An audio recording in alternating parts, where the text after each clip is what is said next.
2020 was a shitty year, but it does feel like serial killering is a little bit a harder thing to pull off. Yeah, and like carbon emissions went down, so that's good too.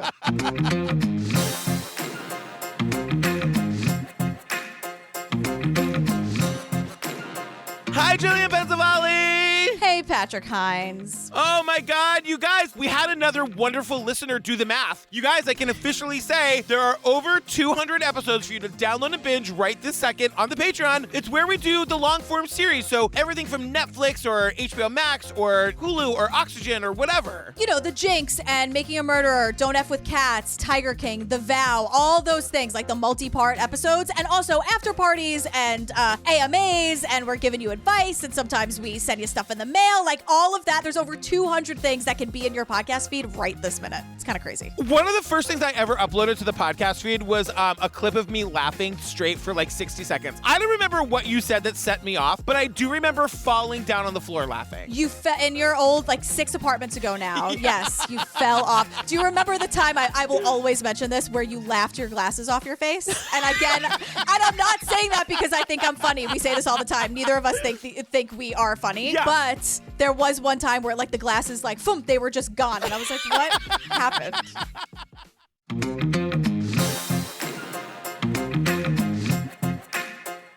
All right, girl. Oh my God. I hesitate to even ask, what are we talking about today? We are talking about Oxygen's Kemper on Kemper inside the mind of a serial killer. I did not know anything about this case. I did not know this guy from Adam and Steve, as they say. Adam and Steve, the way it's supposed to be. Right. So Ed Kemper is the serial killer that was interviewed by John Douglas. This interview, it's very, very famous because Ed Kemper sings like a goddamn canary. Yeah, but this was like the start of criminal profiling, basically. Like the FBI came. It's like what Mindhunter is based on, basically, that Netflix show. And we know so much about Ed Kemper and his history and why he did stuff because he just loved talking about it. Can I cut you off quickly to just say, please. I fucking hate everybody in this documentary. I don't think that criminal profiling is real. I hate John Douglas. I hate everybody. Everybody hates women in this documentary. I'm really worked up today, girl. I love it. Super here for it. I haven't seen John Douglas around in a while. We haven't seen him in a doc in a long time. Yeah, he's been with us in other things. But John Douglas went the way of Errol Morris in A Wilderness of Error, where it's like, wow, John Douglas, you sort of started this really kind of important conversation back in the 70s. What happened, girl? You okay? What's going on here? Just a week ago today, 4 more bodies were discovered in a connected series of murders that now numbers at least 10. I put one girl in the trunk and one in the back seat and stabbed both of them to death. Later that night, I cut both their heads off. He went for someone who he knew was weak and vulnerable. Co-eds, college students. He eviscerates them, decapitates them, has sex with the body parts. By 10, 12 years of age, he was getting abused from his mother. You're nothing. You'll never amount to anything. We're still fighting. She's still belittling me.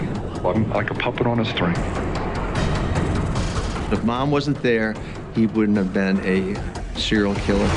He killed his mother. He wanted to just humiliate and defile the corpse any way he could, and he did. Here's a guy killing co-eds. He's a necrophiliac. What he did to his mother, how is he different from us? What's going through his mind? To understand the artist, you must look at the artwork. Kemper is going to be the first one to help the FBI know what makes these guys tick. There's something in the coming up on that never is repeated again. And I'm glad. It's kind of like they knew in the edit, like, we can't erase what he said, but we're never going to play it again. Because John Douglas says something along the lines of, you know, to really value the art, you have to really understand the artist. He's talking about murder, and Ed Kemper is the artist in this scenario. John? I know. John, girl? No. Mm-mm. Oh, all right, you guys. It's the 1960s. We're in Santa Cruz, California, baby. It's the Haps, I wrote. Did you call me baby? Hey, baby. Hey, baby. Hey, baby. Yeah, it's a real counterculture location, babe. It's real. It's perfect. It's gorge. Santa Cruz. And again, we're in California in the 60s and 70s. I'm like, well, this can't end well. I guess serial killers really like the warm weather. What is it about California, girl? They were like, it was a real party time. It was a real party time. Come to Santa Cruz and be free and easy until the bodies started washing in on the beach. Until the bodies started washing up on the beach. And that's not even Kemper. Ed Kemper did not dump bodies in the water, so what the fuck, Santa Cruz? I know. Remember with the Faith Hedgepeth case where they kept calling her co-ed and I went on a rant about we're not allowed to use co-ed? Ed Kemper is also the co-ed killer, so we hear this word a lot in this episode again, and I think it's antiquated, it's stupid, they're women, they're people, they're not co-eds. God. I mean, I made that note 40 times. What is it with that word? That word is out of those 1980s, Revenge of the Nerds, boob porn movies, you know what I mean? Uh-huh, sure. Did you see me? I made the jugs move with my hands. Yeah, what was that? What's going on there? And I'm stuck in the pose for some reason. I can't get out of it. I'm holding gigantic boobs that I don't have. I can't even, my hands are out much farther than what I actually have to work with. Anyway. Oh my God. So, they say right as soon as the bodies start washing up at the beach, again, not related to Ed Kemper, but whatever. Right? Because it's not, right? It's not. Okay. No, it's totally not related to Ed Kemper. We don't know who it's related to. Can we find that guy? The bodies washing up on the beach killer? We'll just call him that. California in the 70s, get your shit together. When someone finally builds a time machine, can we go back to right before California in the 70s went to shit and just stop it? Can we just end all of this? But so college women are being murdered, and it's insane how similar so many of these cases are, where it's okay, people are being murdered, let's all buy guns, even though we don't know how to work them. And it was a really scary time. Nobody felt safe. All of these young women were being murdered, and no one had any idea who, what, why, when. And the reason it all ended is because Ed Kemper himself called the cops and was like, hey, it's me. I'm the guy. What's going on? And we hear the call. Last Saturday morning, about 5:15 a.m., I told my mother at approximately 7:55. That evening, I killed a friend of hers. It's unbelievable. And I gotta say, this guy, Ed Kemper, is a piece of shit. Yeah. But he did do the thing we're always asking the killers to do. Right. If you know you don't want to kill anymore, can you just go talk to somebody about it? And he literally did that, girl. And we'll get to why that is. But this guy, by the way, isn't a fucking orangutan. This guy is 95 feet tall. I'm sorry, the look on your face when I said orangutan. Leave the orangutans out of this, okay? Why do we always have to bring animals into it? They did nothing wrong. So this guy is stuffed himself into a phone booth, right? And we'll learn later where he's coming from and what, and all that happened. But he calls the cops. We hear the call. The cops come to get him. And when the cops are describing them showing up on this scene, he comes out of the phone booth. He's as tall as the phone booth. He's 6'9" and 235 pounds. No, more than that, right? 6'9", 235. He's just real tall. That's a skinny guy. For 6'9", 235, I don't think was he a beanpole? No, he was gigantic. He was enormous. Wait, are you sure that's right? Hang on, let me look it up. Yeah, around 300. 6'9", around 300. But you said 235. That's what they said, but now it's around 300. I guess no one weighed the guy. Oh, so and then on serialkillershop.com, barf, it says that he weighed 250 pounds. So who the hell knows? Anyway, he's a murderer. I'm not the one on trial here. Wait. By the way, you take the most excellent notes. How dare I question you? How dare I fucking question you? You know what? You have a point. When you're right, you're right. So he's so gigantic, and he waits in the phone booth. He's like, hey, everyone, I'm the murderer. And they're like, okay, stay where you are, I guess. And he does. And so they come to arrest him. So the officers said when they arrived, and he came out of the phone booth, he literally put his hands on top of the phone booth to say, I give up. He's that big. Hey, it's me, hands up or whatever. He's so tall that he can put his hands on top of the phone booth. You guys think about how tall that is. That's why I said orangutan. Seriously, really think about it. It's a great visual for how tall this person is, that he's resting. He's like, oh, hey, little one. Hey, little buddy, to the cops. That's how tall he is. But the thing I was thinking about, not to bring this down real quick, but I'm about to. Okay. Imagine you're a young woman in a car with him and you realize it's all about to go bad. And you're like, this guy is he's literally, he's an oaf. Yeah, you can bring the oafs in. I won't defend them like I did the orangutans. Wait, is an oaf an actual thing? They're an oafy guy. I think it's there's an idea of an oaf. Okay. I don't know if it's It's not a real animal. You can't see one at a zoo. No, and you shouldn't be going to zoos anyway. You should be going to sanctuaries. But not to what's her name? Carol Baskin. Stay away from that one. No, do your research before you want to have some fun and learn. Anyway, off my soapbox. Sorry, I'll put my soapbox away. And like 6'9", you're absolutely right. That's terrifying. But I've also been like terrified by guys who are not 6'9". So to your point, absolutely. Oh yeah, you don't have to be big to be a scary guy, but like being big helps. No, that's what I'm saying. Like if I've been terrified and cornered by someone not 6'9", I cannot imagine being in Ed Kemper's presence. I just can't. So the minute he's arrested, I don't know how they just start recording him. There's like a tape recorder. The minute he's arrested, they are just instantly recording him. I guess because they're like, wow, this is interesting. He called and like turned himself in. Maybe this guy has more to say, clearly. And he said that he turned himself in because he wanted to stop. Why did you wind up giving yourself up? It had to stop. Honestly, he was not like about to be caught or anything. So No. like he could have kept on going. I mean, the one thing this guy says that I believe is that he gave himself up because he wanted to stop. I do believe that. I do believe that too, to a degree. So John Douglas is here and he's saying, In those days, all of the research that has been conducted on criminal psychology has been from a rehabilitation perspective. We've had to develop more of a proactive technique to try to catch these guys.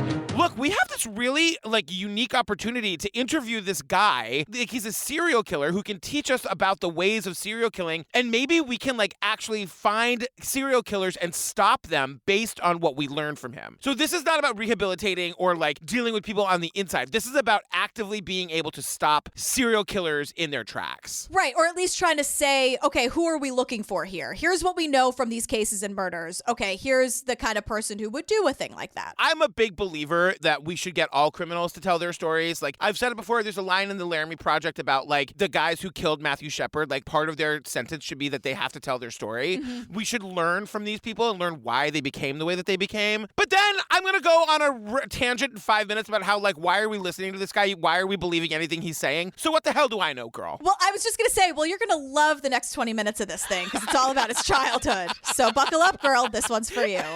So everything that we learn about him in this documentary, we only know from him. There's no corroboration. So take it all with a grain of salt, everybody. Yeah, this guy who we'll learn is like a master manipulator is our narrator here. And unreliable narrator. I did Goog some stuff to try to get some clarity here. We'll get to that later on. So, let's dive into the childhood of Ed Kemper. And, he was born in California. He's a Sagittarius. Don't appreciate that one bit.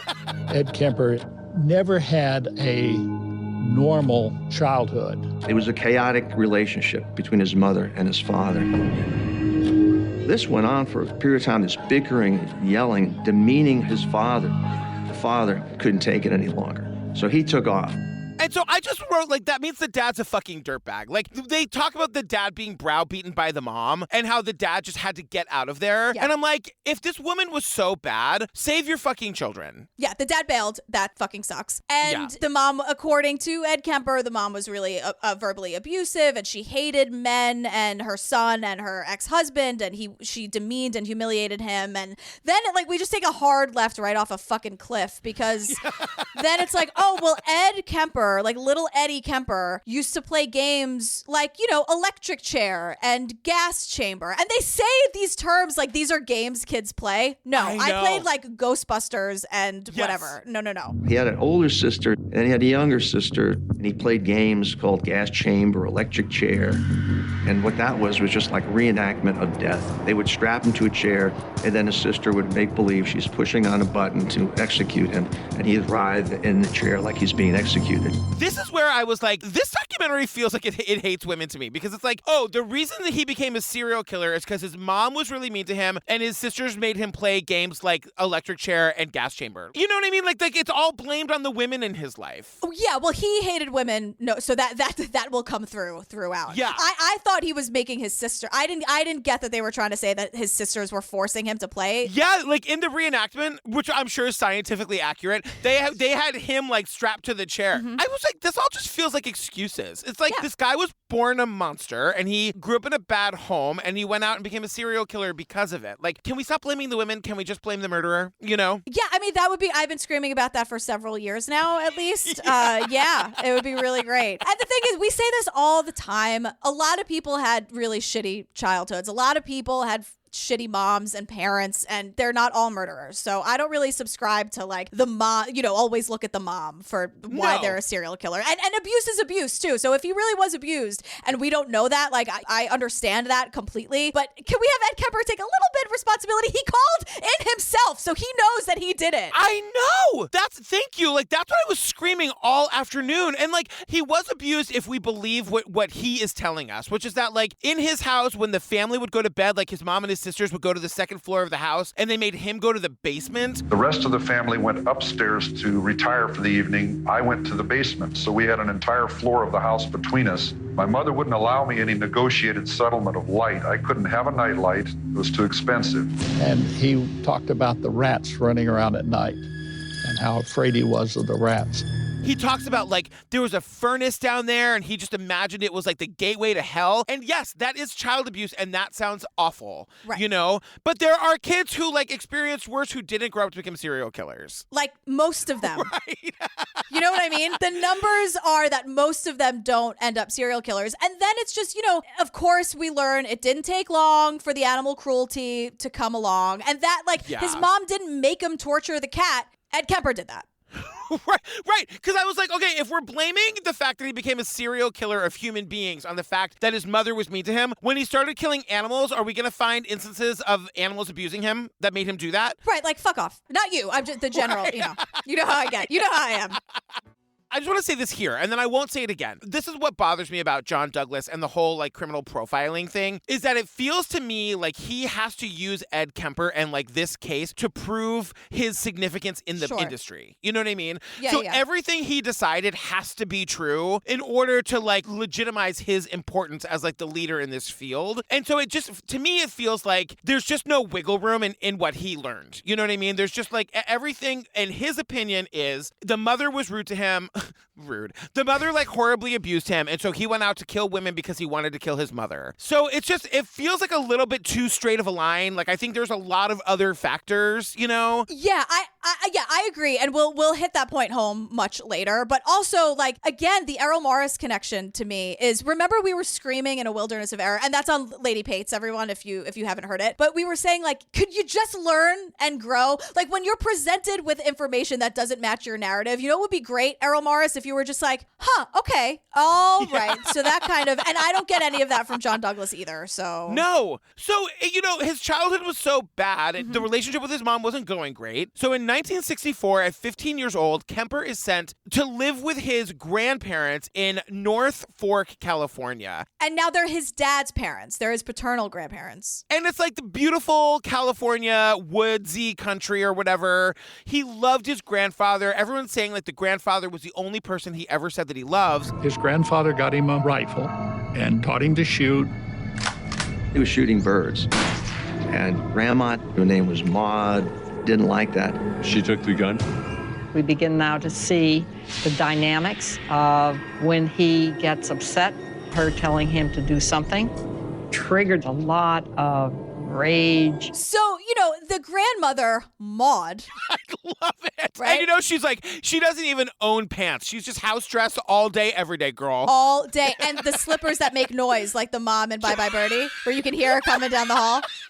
So the grandfather gets him the rifle to shoot birds. The grandmother, Maud, is like, not a fan. So she takes the gun away. This did not go well. And remember, Ed Kemper's 15, right? So according to Ed Kemper, Maud, his dad's mother, had the same personality as Ed Kemper's mom, this like torturous, horrible woman, right? They use the word nagging. That's the thing that John Douglas says that makes me fucking crazy. It's the trope of the nagging, overbearing mom, wife, grandmother. Right. That's how they are describing these women. Ed Kemper's mother and his grandmother. So, they get in a fight because Maud's like, no, bitch, stop. Yeah. You're 15 with the rifle and the shooting. Like, no. And so Ed Kemper takes the very gun they're fighting about, this rifle that they're fighting about, and shoots his grandmother several times in the back of the head and her actual back. And now what Ed Kemper, his emotional journey in this is... So then he became horrified. He was so concerned about how this was going to affect his grandfather. So he decided the only reasonable thing to do was to kill his grandfather to keep him from suffering. Oh my God, my grandfather, the only person I love, is going to be so upset about this. I don't have the heart to tell my grandfather that I killed the love of his life, and I don't have the heart for him to see this. So I'll just kill him so that he doesn't have to have the experience of knowing that I killed the love of his life. And all of our experts here, John Douglas included, buy this hook, line, and sinker. This guy is a fucking murderer. This guy had murderous rage in his heart from the minute he was born, and he has to kill. And the thing about the John Douglas thing, you will hear him describe these women as nagging, overbearing. You almost feel him empathizing with Ed Kemper and these like horrible women that like, and how dare she take away this gun from him? Like, of course it's going to make him right. And I thought to myself, he ends up shooting her with it. Right. Like, do you think the grandmother had that like intuition of like, this kid is dangerous, this kid is violent, I can see it in his soul, let's get this gun away from it? Maybe that's not nagging, John Douglas. Maybe that's just following your gut. Right. Yeah. Take the gun away from this kid. And like he was sent to live with you for a reason because he was this troubled youth. How about we stop just sending kids away and give them the help they need? Oh my God. I mean, but also like, could Ed Kemper be helped? Probably not. Like, whatever. I'm really trying to control my anger for this episode. I feel so angry. Isn't it great? Like, that's where I live. Isn't it nice to be able to get it out with someone who looks at you and is like, yeah, give me more of that? Like, we don't have that in our lives. Yeah, but I'm not as articulate as you. Like, you're so good at getting it out, and I just stumble and yell and say, don't say nag. Don't say the word nag. Let me tell you, I think you're killing it, and I feel the words tripping in my mouth. Like, I can feel that this is going to be a very ADHD heavy, fucked up, very hard recording for me. So, girl, loving you, loving what you got going over there. All right, we're here for each other. We're gonna get through this. 1,000,000,000%. Oh my God, always.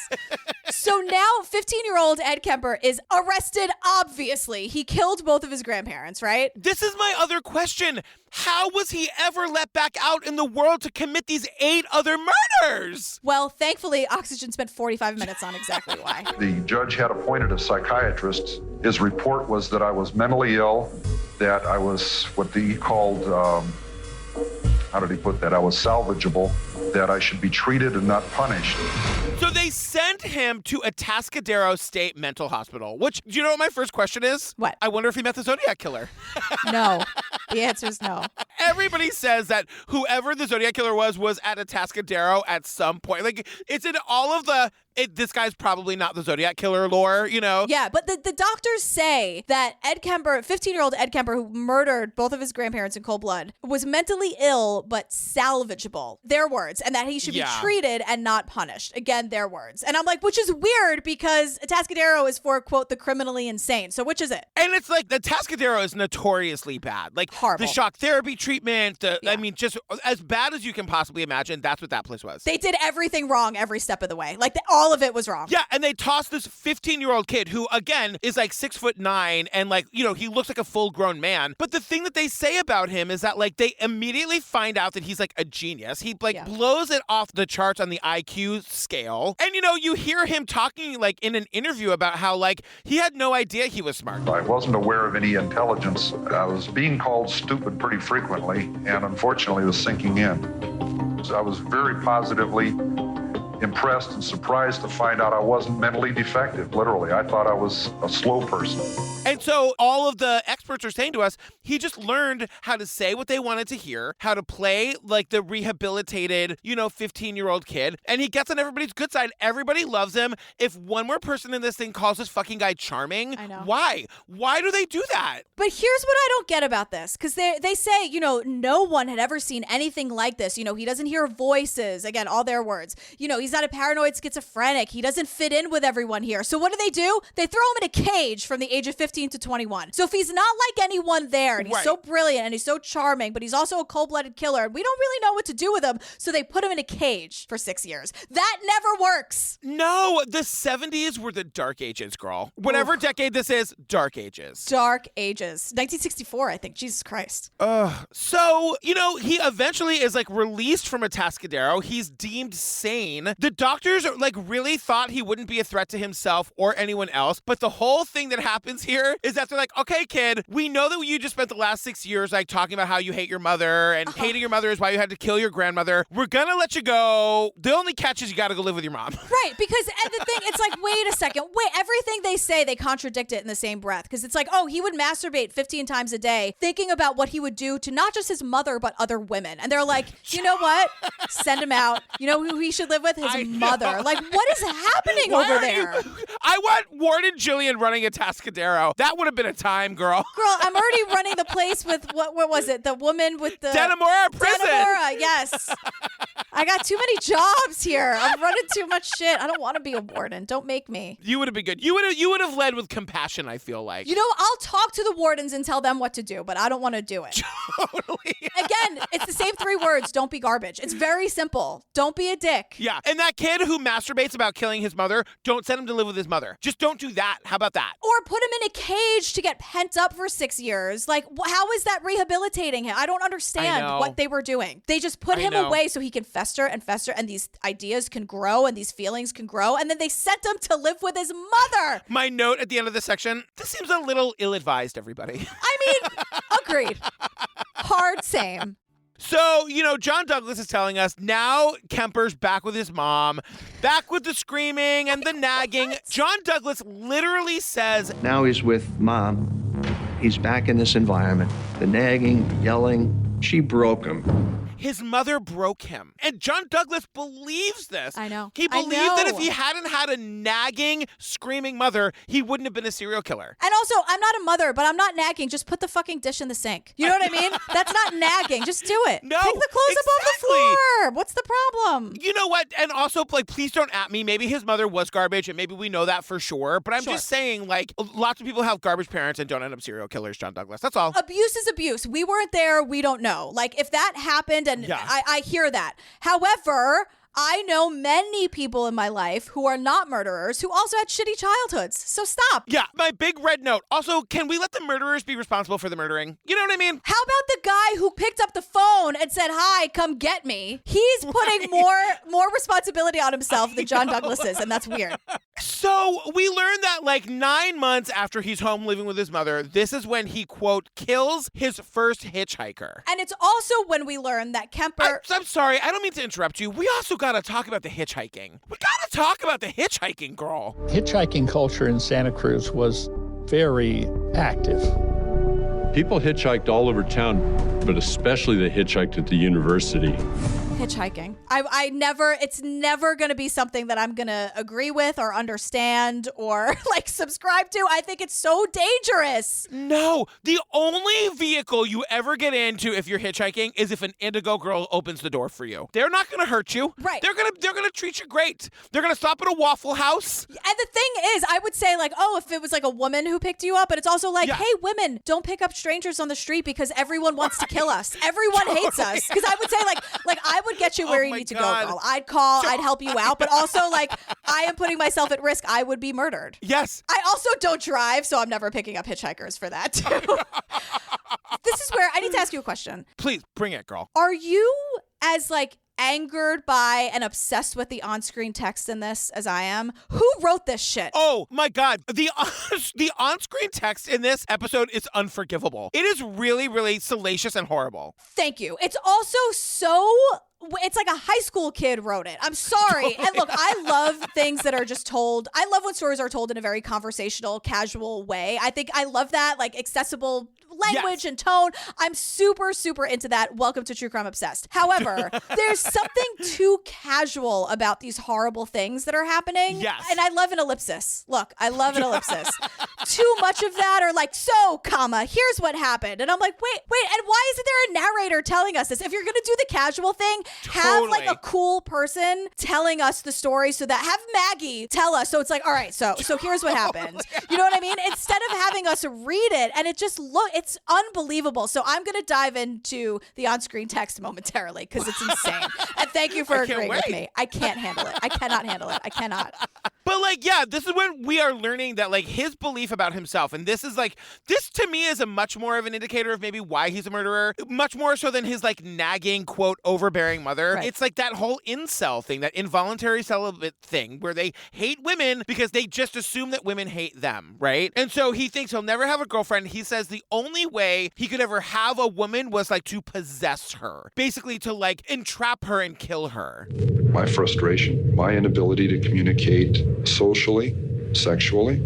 I wasn't impotent, but emotionally I was impotent. I was scared to death of failing in male-female relationships. Ed Kemper knows, shit, I'm a murderer. And like, what's that conversation with yourself like, where you're like, oh my God, I want to do this. So he starts testing himself. He starts picking up hitchhikers because there are so many hitchhikers to pick up, which is so crazy to me. You guys stop doing it. Stop hitchhiking. Oh my God. I mean, we don't do that anymore. There's Uber. I mean, there's no way. I guess. Right? I hope, girl. Or even if you can't afford an Uber, please don't hitchhike. Like, you've seen enough documentaries in your life, right? And if not, you've listened to enough of our episodes. I'll put my phone number in the Facebook group. Just call me. If you're in Oklahoma, I'll come get you. I don't care. Don't hitchhike. Don't hitchhike. Don't hitchhike. Oh my God. And while we're at it, can we close truck stops? I understand that they need to exist, but also they're just murder dumping grounds. They do need to exist, right? I think they probably do. We're the wrong people to ask. Borland, can we just get floodlights there 24/7? You should need sunglasses when you go to a truck stop 24 hours a day. Oh, God. I'd go to that truck stop, but my eye, it's just so bright. Oh, my God. Deal with it, girl. Deal with it. Deal with it. We're saving lives. We're saving lives. I want that sound everywhere I go. How about this? I'll do you one better. I don't want to hear the floodlight sound because I want them on 24 hours a day. That's what I want. I don't want to hear that sound ever again because I just want the known dumping grounds. Light them up. The truck stops, light that shit up. So Ed Kemper starts picking up these hitchhikers to test himself. And he says, he was like, look. I'm picking up young women, and I'm going a little bit farther each time. It's a daring kind of a thing. I'm driving along. We go to a vulnerable place where there aren't people watching, where I could act out, and I say, no, I can't. My hope, my goal was that I would pick up a woman and then drop her off safely. But fingers crossed, your guess is as good as mine if I could do it. Somebody says he could have gone to prostitutes, but prostitutes are street people. They're strong, they're tough, they take care of themselves. Kemper was too smart for that, so he went for someone who he knew was weak and vulnerable. These fucking talking heads in this documentary say he had to go for the weak and vulnerable. They're talking about your average women. The people who are the talking heads in this documentary think of women as weak and vulnerable. Right, and they're thinking of, 19, 20-year-old, 18, 19, 20-year-old college women. That's who they're talking about here. Yeah. So, as he's continuing to test himself, he's picking up more and more women. He's driving them farther and farther out. And he says, he knew that he had this, need to kill within him. He says, and this craving, this awful, raging, eating feeling inside, I could feel it consuming my insides. This fantastic passion. It was like drugs. It was like alcohol. And then he says, and then the question became, do I bring my gun out? And he's saying, as soon as I bring my gun on a ride, that's the next, he's been picking up the hitchhikers and taking them farther and then farther and then farther. And the next thing he needs to add to the equation is his gun. Can I take my gun and not kill somebody? And he basically says, no, I know if I bring my gun, something bad is going to happen. And it does. So it's Marianne Pesce and Anita Lucchesa, and they're the first women murdered. And they're hitchhiking together. So they think I'm assigning them this, and I'm sorry to do it. I hate when people do it. Yeah. But I think they thought if we're together, we'll be okay. But they didn't think a 6'9", 300-pound guy was going to pick him up. And also, he's a murderer. I don't care how big he is. He's a murderer. Yeah, and that's what happens. One of them gets in the front seat, one of them gets in the back seat. He handcuffs one of them to the steering wheel and then takes the other one and puts her in the trunk and then brutally murders the one that he had in the car. And she's dead now. And you guys, I'm sparing you all of the graphic fucking details that we get in this documentary unnecessarily. And then he goes around to the trunk where he put the other one.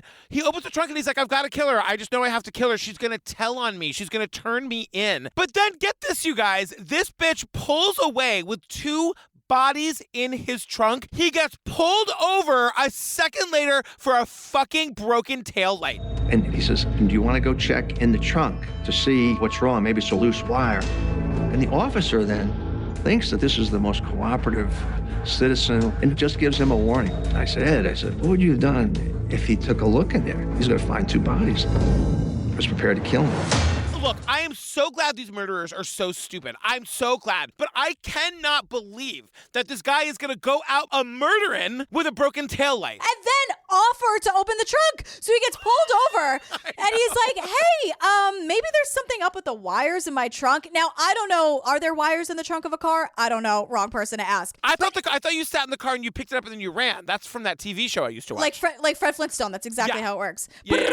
That noise with the feet barefoot at all times. And so he's like, maybe there's something up with the wires. Like, should we go check? And the cops are like, nah, just go. You're totally fine. And, he takes the bodies back to his apartment where he lives with his mother. And, we're not going to go into what he does to them. If you guys need to know that, you can give this shit a goog. It is so fucking disgusting what he does to these bodies. And if the on-screen text is a hint, it's after killing his first 2 co-eds, we don't use that word anymore, in 1972, Kemper's murderous demons have been unleashed, ... The horrors he will inflict have only just begun. Who wrote this? And so the next day he stays home from work and, we haven't gone over this, but he works for the state of California, highway patrol or whatever. But he knows where all the backwoods and shit are. And he takes their dismembered bodies and buries them in various locations. It's fucking horrible. And so we're just told that every time he has a fight with his mother, that's when he's got to go on a murdering spree. So don't forget, you guys, this is his mother's fault. You could see the pattern.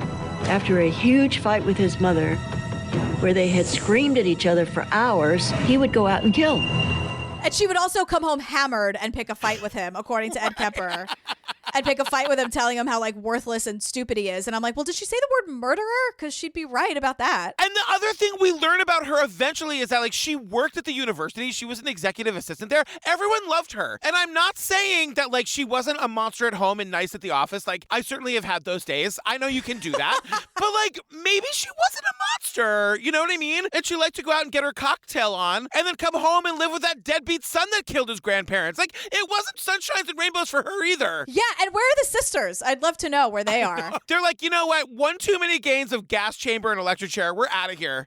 We're just going to say that. I mean, that would make anyone snap, truly. Totally. So, his mom comes home hammered, according to him, and they get in some fight, and he's like, oh, I'm super ready for my next murder now. And it's this 15-year-old girl. She's a dancer. Her name is Aiko Ko, and she is, for some reason, hitchhiking to her ballet class. She gets into his car to get to her ballet class, and he pulls a gun on her. She freaks out. He puts it away when she freaks out, and for some reason, he gets out of the car, but he ends up locking himself out of the car. He has to get out of the car for some reason, but the mistake that he made is he locked himself out of the car with Ikuku in the car with his gun. He was such a mastermind, a manipulator. He was able to convince her, to talk her into opening up that door. And this is why all of our talking heads use the word charming 15,000 times, because through whatever he did, he convinced this 15-year-old girl to let him back in. This 15-year-old girl who knows she's been kidnapped. She had said to him, this is not the way to my dance class. And before he locked her in the car with the gun, he's like, yeah, you're not going there tonight. And I'm going to do terrible things to you, but you're going to live. So she knows she's in fucking danger. And somehow this guy talks his way back into the car. I cannot believe it. And, he gets back into the car and murders her. Right there. And with all the footage we have, I would I don't mean this to sound as dark as it might come off. I would love to know what he said to her. I know. What did he say to her to get her to open the door? And I'm not blaming her. I'm just curious. He says everything else, and it's what horrible thing did you say to her? And the thing is, we only know that quirk in the story that he got locked out with her in the car with the gun because he told somebody that. Right. He's proud of this. You know what I mean? Yep. He's proud of the fact that he was able to charm his way back in there. Sometimes, girl, I don't know how we do it. I don't either. And get this, you guys. Now he's got her body, this 15-year-old girl's body, in the trunk of his car. The next day, he's got to go to the psychiatrist who's going to determine if he's been cured. Kemper's going to say, you guys cured me over there at Atascadero. You guys are phenomenal. And so the psychiatrist did what he thought was right and basically said, he's fine. He doesn't need us anymore. And now he's like, doesn't have to be on probation anymore. And he goes to the psychiatrist with the body in his car. In the trunk, he parks, goes into the appointment, and they're like, you know what? You're great. All clear on my end. It's a pass for me, girl. I don't know what it is. Can't put my finger on it. I get a really good vibe from you, Ed Kemper. I like you. I like you, Eddie. Like, what? Hey, just you're going to want to duck on the way out, though. You're kind of a big boy. Yeah, just watch it. I know. I'm sure you hear that all the time. Sorry. Just, lawsuit. We just got to cover our ass. Anyway, good luck to you, Ed. Have fun. Have fun. Tell your mom I said hi. Yeah, god damn it. So the fights with the mom get worse and worse. And Ed Kemper tells John Douglas and us, look. For 2 months, I hadn't killed. And I said, it's not going to happen to any more girls. It's got to stay between me and my mother. I said, she's got to die, or girls are going to die. And that's when I decided I'm going to murder my mother. In order to save the lives of other women, I have to kill my mother. Because this is really all about her, and I just want her dead. And I'm killing all these women to sort of like, I wish it was my mother, so why don't I just kill my mom? And then all these other women can survive. And like, John Douglas just accepts that. You know what I mean? Mm-hmm. Wait, so now Ed Kemper, who's killed all these people, you're doing us a favor. You want us to like thank you? Is that what you're after here, Ed Kemper, girl? I don't think he wants anything.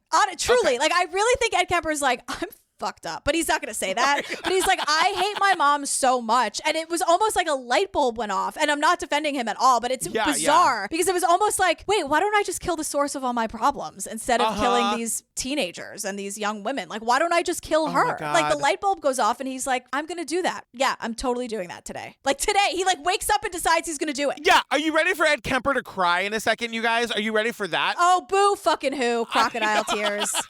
So his mom comes home hammered from another Tuesday night party. I'm assuming it was a Tuesday. Absolutely. So she comes home. She goes upstairs to bed, and Ed Kemper is telling us in his telling, he like goes to talk to his mother. And she went out to a party. She got soused. She came home, went to sleep. I was woken up by that. I came out. I walked up to her bed. She's laying there reading a paperback. She says in a real sarcastic way, oh, you're probably going to want to talk now, huh? You're going to want to talk.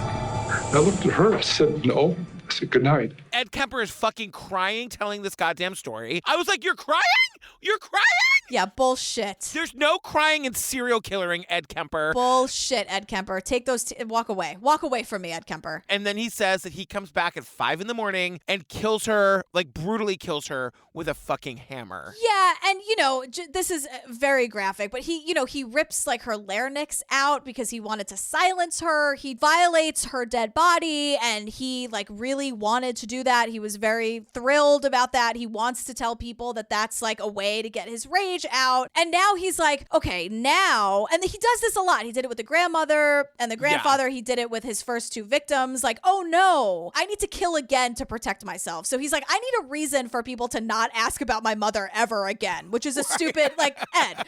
And he's like, well, all right, so why would she be missing? Oh, here's an idea. He decided that he needed a reason that nobody would be looking for his mother, so he chose her best friend. And he said that if he were to dispose of her best friend, then people would not be inquiring as to where they are because they have a tendency to go away for the weekend. So he had called Mrs. Hallett. He tricks the best friend into coming over. He's like, hi, I'm going to take you guys out for dinner. And she comes over and he brutally murders her, you guys. And then it's so graphic and disgusting. It's horrible. He lays in bed with her all night with his mother's body in the bedroom as well and tries to perform sex acts with her. This guy is so beyond fucked up. It just is bananas. But you guys, the next day he's like, uh-oh, gotta get out of Dodge. He gets in his car. He throws all of his shit in his car, drives 1,500 miles, and everyone is saying he's driving for 3 days. He covers 1,500 miles, popping no-dos, turning on the radio, hoping to hear there's this serial killer. But what happened is nobody came after him. He's listening to the radio, hoping it's like, we're looking for Ed Kemper. He's gigantic. He looks like an orangutan. We'll leave the orangutans out of it. He's 6'9", he's 300 pounds, and he's a real son of a bitch. And no one is looking for him.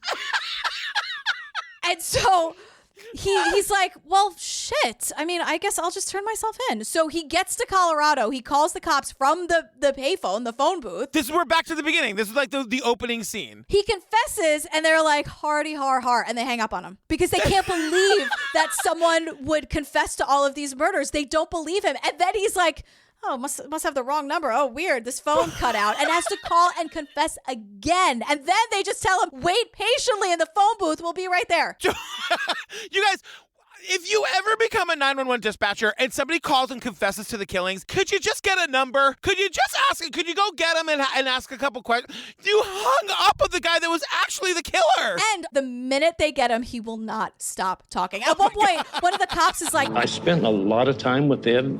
Actually sat in the back seat with him for 3.5 days, and he never stopped talking. It got to the point where I would think to myself, God, will you just shut up? You know, it's getting to be too much.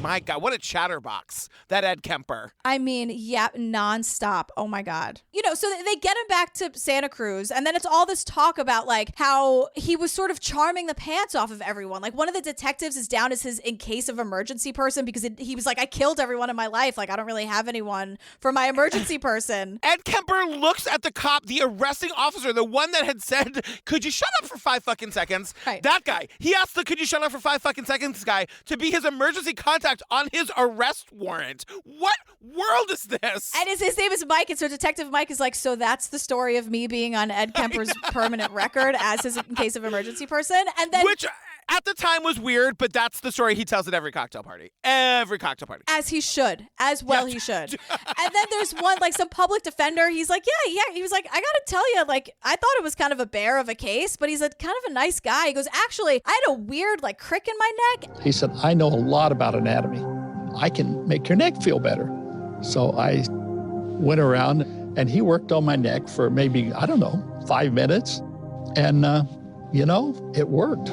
And I never, ever felt unsafe in his presence. And I never felt safer than when Ed Kemper was giving me a neck massage or whatever. And I was like... The thing that he says before that, Ed Kemper says to the guy with the crick in his neck, oh, I know a lot about the human anatomy.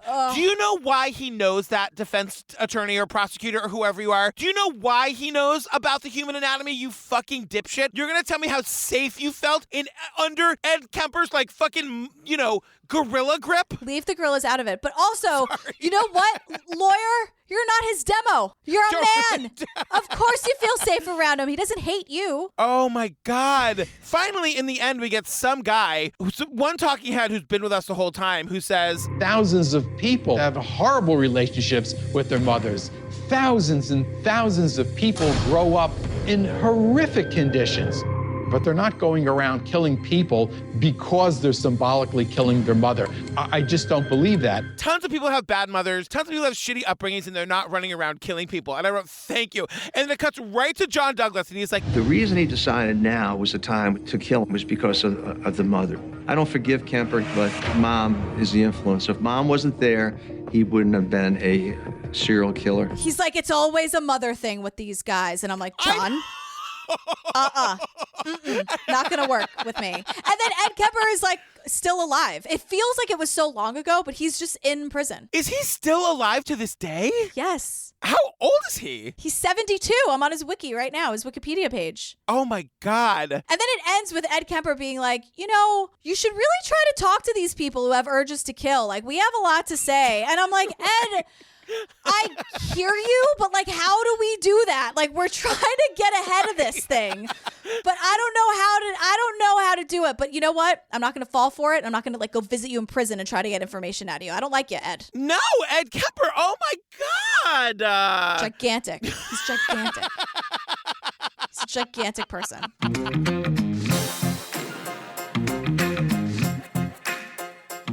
Oh my God, you guys, we did Kemper on Kemper from Oxygen. Girl, that was a real doozy. And a half. I'm going to give it a whole other half. My God. We left so much of the graphic, gory details out of it. Oh my God. Yeah, and you're welcome, honestly. And you're welcome. I was going to say, if you need that information, I'm sure you can find it, but then you should also look inside yourself. Why do you need that information? Yeah, please don't. No.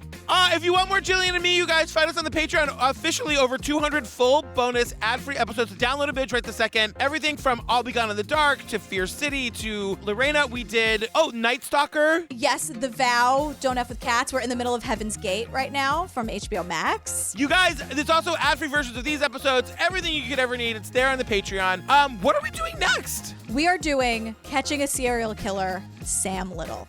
Ugh. Girl, I started that today because that's what I thought we were recording today. We got Beth Karras, you guys. We got Beth Karras for a whole episode. She's our host. She takes us through this whole horrible, nightmare-inducing journey. It's terrible. So stay tuned for the trailer for that.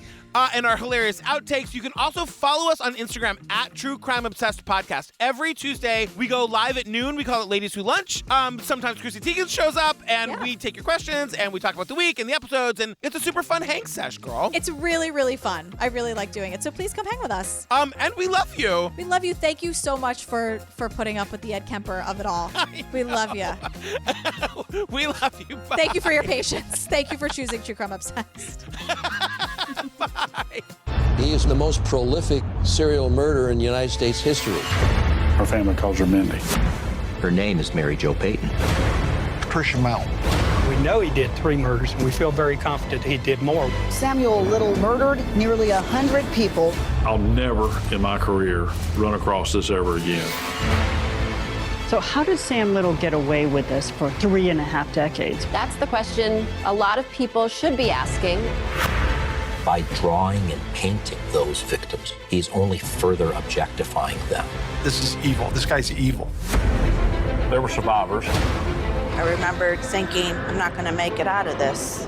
Well, we went to trial, and things didn't go as planned.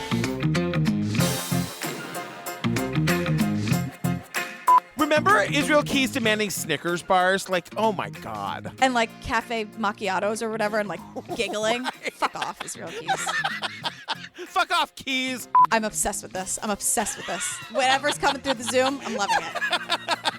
I'm doing a lot of yelling. I'm sorry, Chrissy Teigen. Turn it down in the bathroom, girl. It's just gonna get louder. It's okay. It echoes. Chrissy, do you own pants? The answer's no, girl. But text us anyway. Remember how he killed his grandparents when he was... That's a thing that he did. I know. Maybe that's why he couldn't get dates, Ed. Maybe that's why. You know what I mean? Yeah. Maybe because there's like actual darkness in that black soul of yours. Maybe that's why.